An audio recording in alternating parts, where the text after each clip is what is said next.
Só voltamos aqui agora para o nosso terceiro painel, né, onde nós vamos ter exposição aqui sobre Privacy by Design na prática.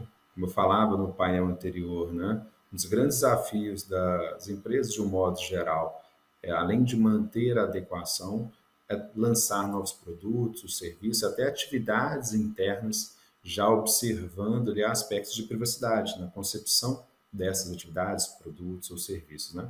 Então, aqui a gente vai buscar, né, expor de uma forma bem prática, né, como que a adoção de Privacy by Design pode ser feita nos negócios e, por sua vez, ajudar ali, né, na adequação contínua à Lei Geral de Proteção de Dados. Para esse painel, a gente vai contar com duas pessoas. Uma delas é que eu já convido, que é a Maísa.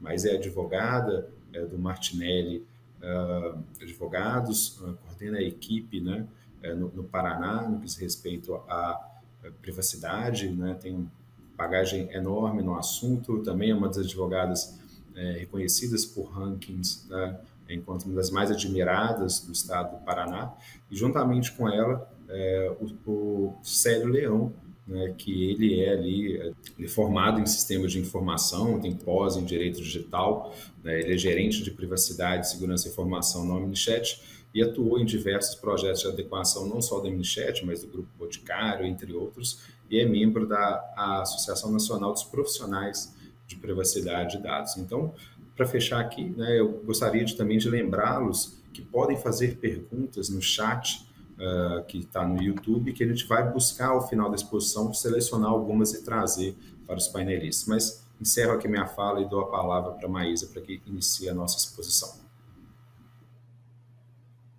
Bom dia, pessoal. Obrigada, Felipe, aí, pela apresentação. É um prazer estar aqui, eu estou muito feliz de estar organizando e participando desse evento. A gente aqui do time do Martinelli pensou nesse evento com muito carinho, muito cuidado, a gente pensou nesses temas com muita cautela para dividir com vocês um pouco dos desafios que os profissionais que trabalham com proteção de dados e as empresas que estão preocupadas com privacidade estão enfrentando todos os dias. O Felipe fez uma apresentação aí para falar um pouquinho do que a gente vai falar hoje na prática, e eu tenho o prazer de dividir com o Célio essa fala tão importante, né? O Célio é um parceiro nosso de projetos de adequação, né? Ele participou de diversos desafios que a gente enfrentou junto e tentou solucionar, e hoje ninguém melhor do que ele para tirar do papel o que a gente precisa colocar em prática. Então, a gente vai se dividir mais ou menos dessa maneira. Eu vou falar um pouquinho para vocês da parte teórica, da parte jurídica, da parte técnica, e o Célio, com toda a experiência dele, que o Felipe já apresentou, ele vai falar mais sobre como fazer o princípio do Privacy by Design funcionar no dia a dia, como colocar isso dentro da sua organização, dentro da sua empresa, de maneira harmônica e de maneira que funcione perfeitamente aí junto com os seus novos projetos e os seus novos produtos. Então, para começar, a gente precisa entender o que é, na verdade, o Privacy by Design, né? Então, essa expressão em inglês aí que pode, para muitas pessoas, parecer completamente fora da realidade ou completamente difícil de colocar em prática, espero que vocês saiam daqui hoje vendo que é justamente o contrário. Então, vamos voltar lá nas origens, né? Quem criou, qual foi a preocupação, o que significa esse conceito. Então, o Privacy by Design é uma metodologia, né? É um conceito criado por uma pesquisadora canadense, a Anne Cavoukian. Vocês vão me ouvir falar bastante dela, porque não tem como a gente falar disso sem voltar um pouquinho para a base teórica. A pesquisadora canadense tinha uma preocupação muito forte quando ela era comissária de privacidade lá no Canadá, que era que as pessoas começassem a pensar em privacidade como algo bom para o negócio. A gente tem o costume de pensar em proteção de dados como mais uma obrigação regulatória, como um entrave, como um obstáculo, né? Quando, na verdade, privacidade é questão de negócio, privacidade é questão de business. Então, essa era a preocupação da pesquisadora ao formular esse conjunto de princípios que é o Privacy by Design. Então, nas palavras dela, o Privacy by Design é isso. É um conjunto de 7 pilares, que eu vou tratar aqui com vocês. Fiquem tranquilos que eu não vou tratar de todos exaustivamente para vocês não perderem o horário de almoço. mas é o conjunto de 7 pilares que visa basicamente incorporar questões de privacidade desde a concepção, desde o início de um novo projeto, de uma nova campanha, de um novo produto, de uma nova ferramenta. Ainda pode parecer muito fora da nossa realidade, mas vocês vão ver como isso é possível da gente colocar em prática, cada um dentro do nosso próprio setor, aí dentro de casa, dentro da nossa organização.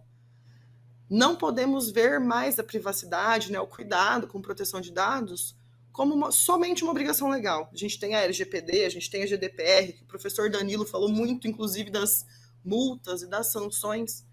Claro, é uma obrigação legal, mas a gente tem que ver as questões de privacidade como algo do nosso negócio, né?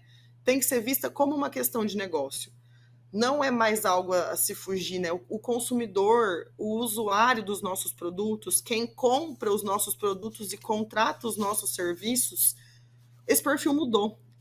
Antes, o consumidor, ou a pessoa lá na ponta, ela fornecia toda e qualquer informação, fornecia todos os seus dados, fazia cadastros gigantescos, extensos para toda e qualquer empresa, sem se preocupar o que estava acontecendo ali por trás com a questão dos seus dados pessoais. Hoje, o perfil do consumidor é outro. O consumidor tem que se sentir seguro. Ele quer se sentir seguro, né? A gente já não tem mais aquele padrão de fornecer toda e qualquer informação, à torta e à direita, não se preocupar onde estão os nossos dados, não se preocupar se as nossas informações que a gente troca num aplicativo de mensagens não estão protegidas. O perfil do consumidor mudou. Então, a gente tem que privilegiar o consumidor, mas não em detrimento do nosso negócio. A ideia de aplicar o Privacy by Design é trazer para a empresa um ganha-ganha. Literalmente, essa expressão que todo mundo aqui conhece. Então, o consumidor ganha, mas o meu negócio também ganha. A privacidade, né, o cuidado com o dado, ele não é inimigo do seu setor comercial. Ele não é inimigo das suas vendas. Ele não é inimigo do seu marketing. Pelo contrário, eles são aliados. Por exemplo, se a gente faz uma campanha direcionada aí para fins de marketing para determinado grupo e a gente faz isso pensando em proteção de dados, pode ter certeza que a sua conversão vai ser muito maior. Você vai atingir o consumidor que quer receber aquilo. Você vai atingir o consumidor que já manifestou interesse naquilo e está apto para receber e para comprar aquele tipo de produto ou contratar aquele tipo de serviço. E isso só ajuda no seu negócio. Então, temos que enfrentar essa questão não só como uma obrigação legal, mas sim como uma questão de negócio. Ótimo, mas tudo muito lindo, né? No papel é tudo muito lindo, mas como eu faço? Como eu consigo fazer isso? E aí a gente passa para esses 7 pilares, esses 7 princípios que eu falei para vocês, tá? O primeiro deles se chama proativo e não reativo. Eu ia pedir para passar o slide, por gentileza. Proatividade é quando a gente faz alguma coisa antes, por iniciativa nossa. Então, o que significa pensar em privacidade de maneira proativa? Significa antever eventuais riscos. É lá no momento da concepção da ideia. Pensei em lançar um aplicativo, pensei em transformar o meu varejo físico para um e-commerce, por exemplo. Pensei em lançar um novo projeto dentro da minha empresa. Pensei em lançar uma campanha. Pensar em privacidade de maneira proativa é pensar em privacidade lá no momento do design, do início. Por que isso é bom? Porque a gente evita riscos. A gente evita que esses riscos se materializem, a gente tem que corrigir as coisas no meio do caminho. Quantas vezes aqui, até em razão da própria LGPD, a gente não arruma as coisas com o carro andando, né? Quando a gente adapta e aplica esse conceito do Privacy by Design no nosso dia a dia, a gente consegue antever os riscos e a gente consegue mitigar, gastar menos, alocar recursos humanos, financeiros, de maneira muito mais inteligente para que a gente consiga fazer o nosso produto sair da maneira adequada. E isso é feito exatamente nesse momento de concepção, nesse momento inicial, sempre com apoio interno, né? É muito importante que a alta administração, que a diretoria, que acionistas demonstrem a preocupação e como apoiar essa alocação de recursos, essa aplicação dessa funcionalidade nesse momento inicial. O Célio vai contar um pouquinho mais para frente como isso funciona no dia a dia, né, no lançamento de uma nova funcionalidade. Mas esse primeiro pilar é muito importante para que a gente entenda que a ação proativa vale muito mais do que uma ação reativa. O segundo pilar é a privacidade como configuração padrão. Ninguém mais tem tempo e ninguém mais quer ler 30 páginas de políticas de privacidade. Ninguém mais quer ser direcionado para um termo de uso de 40 páginas em letra Times número 8. Não. Aqui, quando a gente pensa em Privacy by Design, a privacidade tem que ser o seu padrão. Tem que estar inserida no seu sistema. Tem que estar na sua funcionalidade. A gente não pode terceirizar isso, colocar simplesmente uma política gigantesca ali e achar que está tudo certo. Tem que ser o padrão da empresa. O consumidor, o usuário, a pessoa lá na ponta tem que se sentir segura. E isso conversa muito com o terceiro pilar, que é o da privacidade incorporada ao design. Se tiver alguém aqui me ouvindo que é do time de desenvolvimento de produto ou até do time de TI, vai entender muito bem o que eu estou falando. Colocar questões de privacidade de maneira holística dentro do seu produto, dentro do seu serviço, de maneira criativa, de maneira não cansativa, que as pessoas consigam entender, consigam visualizar o que elas estão fazendo e o que está sendo feito com os dados dela. Então, não fazer aquele cadastro gigantesco, fazer um cadastro interativo, um cadastro menor, usar de um elemento visual que faça sentido, né? O quarto princípio é o que eu já falei para vocês do ganha-ganha, né? Tá ali, ó, funcionalidade completa, soma positiva. Eu não preciso pensar em privacidade como uma prioridade e esquecer do meu resto, esquecer que eu preciso vender, esquecer que eu preciso anunciar. É privacidade e vendas, não é privacidade versus marketing, privacidade versus segurança. A gente troca esse versus pelo e. Eles têm que andar de mãos dadas, né? Nenhuma prioridade precisa ser esquecida em detrimento da outra. Muito pelo contrário. Se a gente pensa nisso no começo, a gente aloca os recursos da maneira adequada. Quando eu falo em recursos, não só financeiros, tá? Recursos humanos, o tempo do meu time de desenvolvimento, o tempo do meu time de segurança, né? Tudo isso é feito da maneira adequada. É feito com muito mais otimização. Então, é um ganha-ganha. No fim do dia, a gente consegue ver que ganhou a empresa, ganhou o consumidor, o usuário lá na ponta, e a soma é positiva. Não veio algo em detrimento do outro. Não há privacidade sem segurança, né? O próximo princípio fala um pouco disso. Segurança de ponta a ponta. Ponta a ponta, novamente, é uma expressão que todo mundo aqui conhece. E ela quer dizer exatamente isso. Perdão. Desde o momento em que eu coleto o dado até o momento onde eu elimino um dado. Então, as medidas de segurança para ajudarem na proteção da privacidade, elas têm que ser de ponta a ponta. Ou seja, a coleta tem que ser segura. Se eu já puder fazer alguma medida técnica ali, o Célio até pode falar sobre isso um pouco mais depois, de coletar de maneira anonimizada, aplicar alguma medida de criptografia, desde o momento da coleta até o que acontece no meio do caminho, os meus compartilhamentos, os meus usos daquele dado para fornecer o serviço, até o momento da eliminação. Criar um processo de eliminação é muito importante, né? A gente precisa eliminar os dados de maneira segura, e é muito disso que fala esse pilar. Então, garantir a segurança de ponta a ponta. O sexto pilar, e penúltimo, é o da visibilidade e transparência. Não estamos dizendo aqui que você tem que deixar tudo aberto, extremamente claro para o seu usuário, mas o que você puder, você deve, né? deixar o usuário entender o que está sendo feito com as suas informações, com os seus dados pessoais.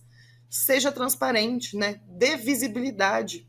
Use isso com elementos visuais, coloque isso de maneira clara, de maneira visível, para que a pessoa física seja conduzida a saber a todo tempo o que está acontecendo com os dados dela. E por fim, o último que sumariza tudo isso que eu falei para vocês é o respeito pela privacidade do usuário. Quando a gente entende que nós somos donos dos nossos dados pessoais e que isso vem junto com um dever de cuidado, um dever de cautela, um dever de respeito muito grande. A empresa que cuida e trata com respeito os dados pessoais dos seus usuários, dos seus consumidores, dos seus clientes, ganha e ganha muito. Então, de maneira holística, né, de maneira muito breve, esses 7 pilares devem ser aplicados para que a gente consiga garantir a privacidade desde o início, tá? Desde o momento inicial dos nossos novos projetos, dos nossos novos produtos, das nossas novas funcionalidades. E isso a gente faz pensando nisso, nessa parte teórica e colocando tudo isso muito na prática. Então, os pop-ups que a gente usa nos nossos websites, nos nossos aplicativos, quando sobe um pop-up, a gente consegue mostrar ao usuário aonde a gente está levando, né? Qual é a nossa ideia ao levá-lo para determinada janela, qual é a jornada do usuário ali dentro do nosso produto, do nosso e-commerce, do nosso aplicativo. Os checkbox, será que eu preciso do consentimento do usuário? Eu preciso de uma autorização para tratar aquele dado? Então, vou fazer isso de maneira expressa, de maneira legítima, de maneira legal, né, de acordo com a LGPD, e que mostre para o usuário que ele está consentindo. Tá? Deixe a jornada desse usuário sempre amigável. Pensem que a gente se sente muito mais seguro quando a gente fornece as nossas informações para quem a gente sabe que vai cuidar. Então, no momento de pensar nesses lançamentos, deixar a jornada do usuário mais amigável, usar desses elementos visuais, de linguagem clara, de linguagem transparente, para que isso tudo funcione. E, novamente, não é fazer uma vez, né? A gente precisa ver se isso se mantém ao longo do tempo. Hoje em dia, as funcionalidades, os processos e as pessoas até mudam muito. A gente tem muita mudança muito rápido. Então, trabalhar na manutenção disso, fazer testes periódicos é igualmente importante. Falei um pouquinho aqui da teoria, gente, e eu vou passar a palavra agora para o Célio, para ele contar um pouco para nós qual é o papel do DPO, né, o papel dele nesse processo e como funciona isso na prática. Contigo, Célio. Perfeito, muito obrigado. Bom, bom dia a todos, é um prazer estar aqui. Eu ocupo a posição de gerente de segurança e privacidade de dados na Omnichat. A Omnichat hoje ela é líder em chat commerce no Brasil e atende aí mais de 400 marcas no varejo, dentre delas as 50 maiores do Brasil. E recentemente fomos indicados para a ISO 27001, né? E agora vamos iniciar o processo para 701. Então, segurança e privacidade é um tema muito forte para a gente, é um tema muito importante a ser debatido. E eu vou trazer aqui como que funciona na prática, né? Como que você aplica.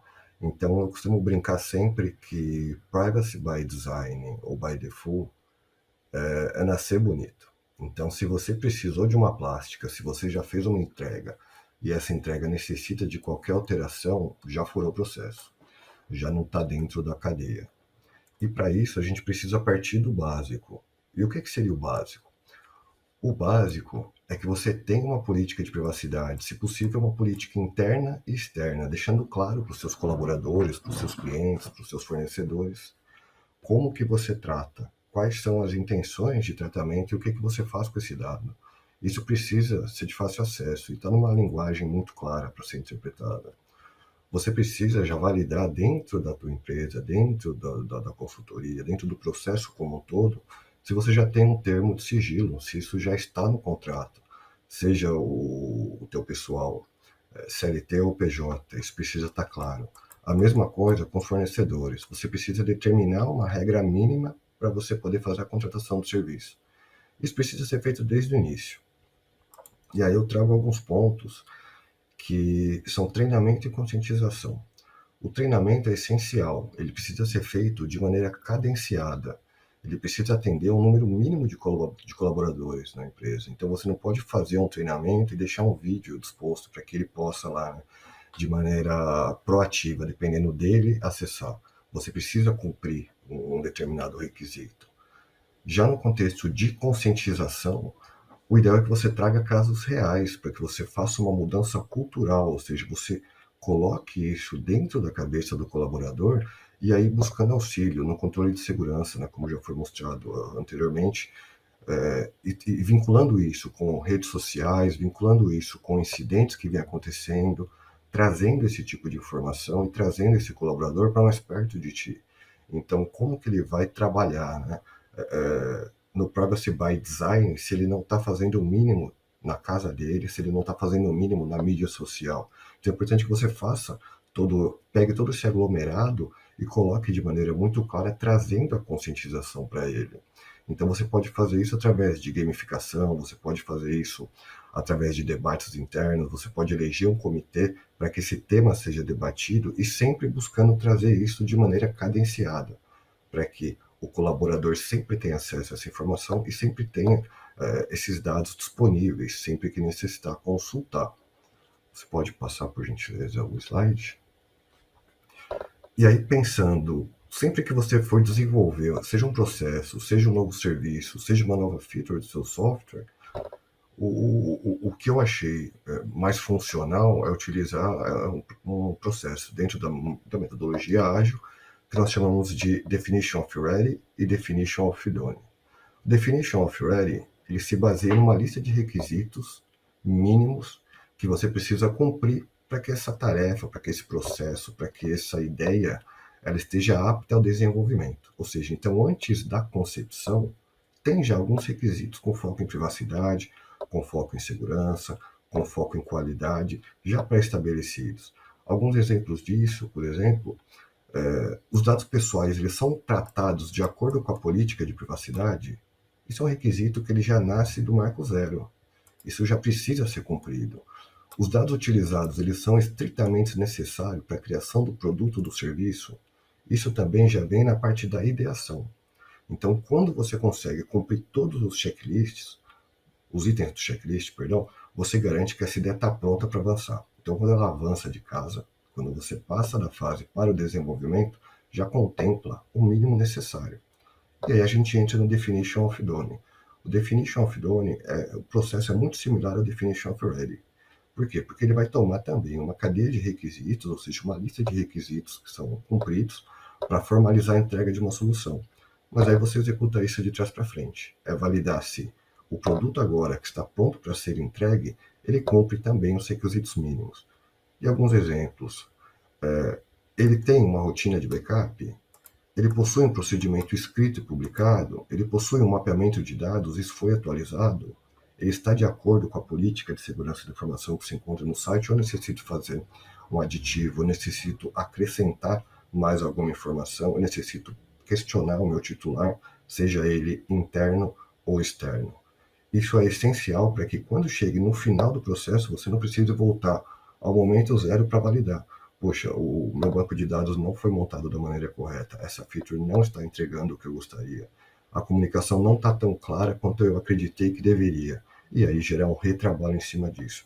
Então, desde o início da ideação, durante todo o processo de desenvolvimento, você tem esses requisitos sendo mapeados e esses requisitos sendo entregues. Isso não é uma lista fixa, isso muda de acordo com o tipo de negócio, com o tipo de serviço, com o tipo de área, com o tipo de cliente. Mas você consegue garantir também, e sempre importante, de maneira cadenciada, o mínimo necessário para que isso não volte ao ponto zero. Um exemplo muito simples. No início do desenvolvimento de um sistema, por exemplo, será que o banco de dados está tratando o CPF como campo-chave? É algo que, se você não vê no início, pode comprometer todo o processo de entrega. Então, são pontos simples que, dentro de uma lista pré-definida, utilizando o sistema de controle, seja ele, por exemplo, o Gira, seja uma metodologia baseada no Kanban, seja uma metodologia baseada em mudanças, você precisa cumprir para poder garantir essa entrega no final. Pode avançar, por gentileza. A documentação é um item extremamente vital para que você garanta a continuidade desse processo, para que você garanta que a privacidade seja feita do início ao fim, né, que nós chamamos de end-to-end. Então, você possui uma política, ela está publicada, ela está de maneira simples para ser acessada pelo seu colaborador, você possui normativas de privacidade, normativas de segurança da informação, você possui procedimentos já claros e declarados dentro da empresa para que possam ser consultados no momento do desenvolvimento, no momento em que essa squad, e é independente se é utilizado uma metodologia ágil ou se é utilizado uma metodologia waterfall, você precisa de um guia de consulta para os seus colaboradores e fornecedores. E isso precisa estar disposto, isso precisa estar intrínseco, todo mundo precisa saber aonde que isso está. E um item que ele não soa muito bem, mas que também é muito importante, é você aplicar as não conformidades. Então, uma vez que você determina o processo, você coloca toda essa engrenagem para rodar, você precisa mensurar a efetividade do seu programa, para garantir que ele continue rodando e seja atualizado, né, de maneira frequente. A aplicação de uma não conformidade, ela não pode vir com o intuito de punir uma pessoa ou de expor um colaborador. Ela vem no contexto de melhorar o processo, de buscar algo que a gente não viu, de buscar uma atualização dentro do seu programa, rodando similar ao PDCA. Então você sempre vai avaliar, poxa, será que dentro do desenvolvimento dessa nova feature eu já tive 3, 4 não conformidades em 3 squads diferentes, ou você precisa rever esse processo e trazer, seja treinamento, seja melhor documentação, até mesmo participação direta dentro das squads de desenvolvimento. Isso funciona para que a entrega do seu produto seja feita de maneira saudável, que ela seja feita de maneira técnica e que ela seja entregue pensando no titular, pensando na tratativa do seu dado e pensando depois como que você vai fazer até mesmo para a eliminação dele. Então você consegue fechar todo um ciclo garantindo que durante o início da ideação você já tem ali alguns requisitos e não necessariamente são todos. Você tem o mínimo necessário para que você possa colocar a engrenagem para rodar e que no final da entrega você volta a validar os requisitos para garantir que a entrega está conforme e que está aderente ao teu processo de qualidade, ao teu processo de segurança da informação e de privacidade. Isso não vale somente para a privacidade, isso vale também para segurança da informação, isso vale para a qualidade do produto, e você colocando estes gates, você consegue garantir que a entrega ela seja feita by design, ela seja feita by default, porque teve todo o acompanhamento durante esse processo. Eu acredito que seja isso, então. Acho que agora a gente pode abrir para perguntas. Perfeito. Acho que o Felipe vai entrar aqui para falar sobre as nossas perguntas. Muito obrigada.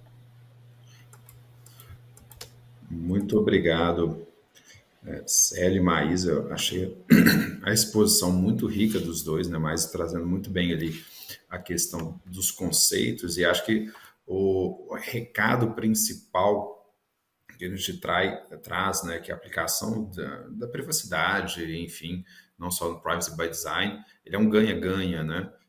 A empresa ela otimiza recursos na largada e ao longo do projeto. É muito mais difícil você ajustar no meio do caminho, né? Então, acho que esse recado que vocês bem trouxeram, e também o Célio trouxe algo muito significativo, que é a conscientização. Eu imagino, aí eu vou trazer uma pergunta, né? Duas, na verdade, aqui para você. Como que vocês encaram esse desafio da conscientização, né? Considerando que muitas das vezes, e aí eu vejo isso em qualquer lugar, há uma dificuldade de convencimento ali pelo produto, pelo time de serviços, etc., de trazer aquilo não enquanto uma barreira, né? Até nessa questão de convencê-los sobre o ganha-ganha. Queria que você compartilhasse um pouquinho, né, a experiência de vocês quanto a isso. E uma segunda pergunta, até quando você trouxe ali a questão dos fornecedores, quais são as ações e cuidados que vocês adotam, né? Seja em termos de SI, e aí vamos pensar em uma eventual API, ou até em termos de Privacy by Design, default nessa relação, porque também é difícil equilibrar, né? Vocês estão num nível tão avançado e o fornecedor, às vezes, nem tanto. Mas queria que vocês compartilhassem aí sobre essas duas perguntas. Perfeito. Bom, pensando no contexto de conscientização, sempre é uma dificuldade porque, por vezes, o tema ele não agrada a todas as pessoas. A minha sugestão é que o treinamento ele seja, né, cadenciado. Eu acho que isso é muito importante. Então, se você determinar a cada 6 meses, a cada 3 meses, você precisa cumprir essa rotina.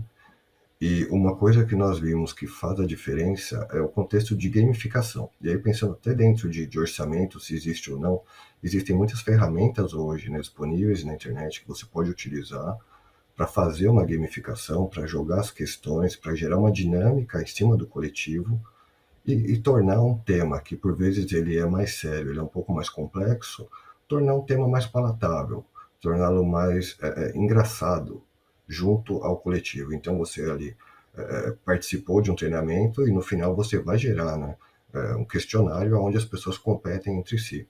Eu acho que isso faz um grande diferencial, faz com que as pessoas tenham um nível de aderência maior. E o outro ponto é trazer situações do dia a dia, como, por exemplo, problemas de contas, né, tomadas no Instagram, contas tomadas no Facebook, problema de vazamento de dados. Tudo isso traz a realidade pelo qual a gente está lutando, né, como foi mencionado, é uma guerra em silêncio, uma guerra um pouco oculta. Traz o tema e coloca esse tema em voga para toda a empresa e para toda a corporação. Hoje as pessoas conhecem alguém que teve o Facebook, o Instagram tomado, anúncio de vagas, golpe no WhatsApp. Isso já vai gerando de maneira intrínseca o Privacy by Design, porque a pessoa já vai pensando ali, poxa, de repente eu preciso utilizar um duplo fator de autenticação.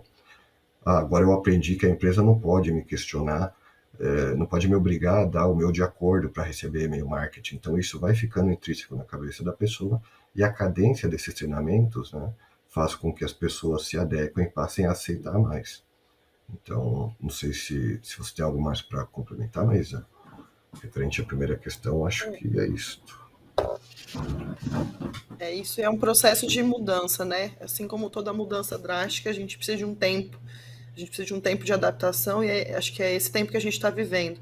Pode ser mais rápido para alguns, mais lento para outros, mas com toda essa contextualização no dia a dia, essas dicas que o Célio deu aí, que são valiosíssimas, a gente consegue inserir, sim, a importância do tema nessas etapas de conscientização que são tão importantes. Perfeito. E pensando ali, né, no contexto dos fornecedores, nós brincamos, né, na parte de segurança da informação que você é tão forte quanto o elo mais fraco da corrente. Então, se você executa, né, com confiança, com severidade, se você aplica as regras, aplica as normas, criou todos os procedimentos, por vezes se certificou, se adequou à LGPD, se adequou à GDPR, você necessita que teu fornecedor tenha o mínimo necessário. Ele presta serviço para você, você possivelmente presta serviço para alguém. Então você precisa que ele comprove a ti o mínimo necessário do que você executa. E aí eu brinco que assim, é a regra da casa, né? A regra fora da minha casa é uma, a regra dentro da minha casa é outra. Então, se ele está disposto a fornecer um serviço, um produto para ti, isso necessita ser aderente e não é algo que é opcional, infelizmente. Pode parecer um pouco rude, mas é algo que pode gerar um impacto para ti, sempre quando pensamos ali dentro do contexto de controlador, operador, superoperador. Então, alguém que não atenda o requisito mínimo, ele não vai fazer com que você garanta a segurança no teu processo. Ele não vai garantir com que você assegure os dados dos seus titulares, dos seus colaboradores, dos seus clientes. Então, as amarrações, nesse caso, elas são feitas por contrato, elas são feitas através de conscientização e treinamento que, por vezes, o controlador pode fornecer ao operador e exigir também o número mínimo de presença para poder garantir que, caso ele não tenha, né, toda a disponibilidade de executar essas tarefas e de cumprir a legislação da maneira como você o faz, ele está pelo menos disposto a entender e interpretar o que está sendo dito. Ele está sendo orientado a isso, pensando no futuro, pensando caso algum incidente venha acontecer, você precisa ter essa narração. E eu não vejo como algo opcional. Isso é algo que entraria ali meio que no forceps.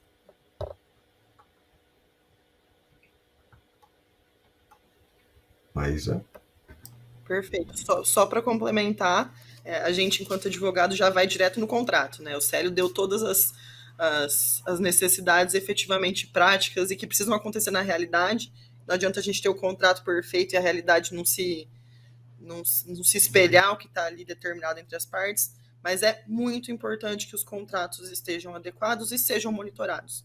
Não adianta a gente fazer um contrato aqui agora com tudo lindo, sendo que as situações mudam, os papéis mudam, os processos mudam, pode ser que daqui a algum tempo aquilo já não reflita mais a realidade. Então, tomar cuidado com os fornecedores, né, se atentar para os fornecedores, vai muito além de colocar uma cláusula padrão ali e disparar para todo mundo, vai em pensar na prática, pensar no seu negócio e aí sim construir um contrato adequado para aquilo. Acho que vamos nessa toada, né? Ótimo, pegando um pouco da fala dos dois, né? A necessidade do contrato bem ajustado, e o que o Célio bem disse é não haver saída para aquilo, é ou não é, né? O fornecedor precisa estar, porque a segurança no processo, isso é segurança no processo, é segurança no seu negócio. Então, eu acredito que esses são dois pontos a serem observados mesmo, né, pelos tomadores de decisão, mas acho que a gente vai caminhando ao final desse primeiro bloco. Eu deixo a vocês, né, as considerações finais, mas já faço o convite para o pessoal que está nos ouvindo, que às 14 horas a gente retorna, né, e dessa vez já virando a chave um pouquinho mais para questões de novas tecnologias. Nós teremos ali às 14 um painel onde eu estarei junto com o Gustavo Xavier, falando um pouquinho sobre inteligência artificial e de que forma o direito tem tratado deste assunto, né? Que é muito mais próximo do que a gente imagina. Mas, enfim, devolvo a palavra para os dois. Agradeço muito a participação, a exposição foi extremamente clara, extremamente didática, né? Então, só tenho a agradecer e deixo para vocês aí o encerramento.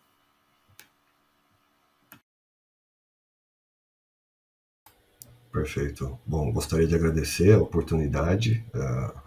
Como a Maísa já falou, a Omni junto com a Martinelli já atua faz um bom tempo. E dizer que caso tenha alguma dúvida, se eu puder colaborar com algo mais, me encontro à disposição. E novamente, foi um prazer e devo seguir aí na parte da tarde fazendo acompanhamento, que está excelente. Muito obrigado a todos.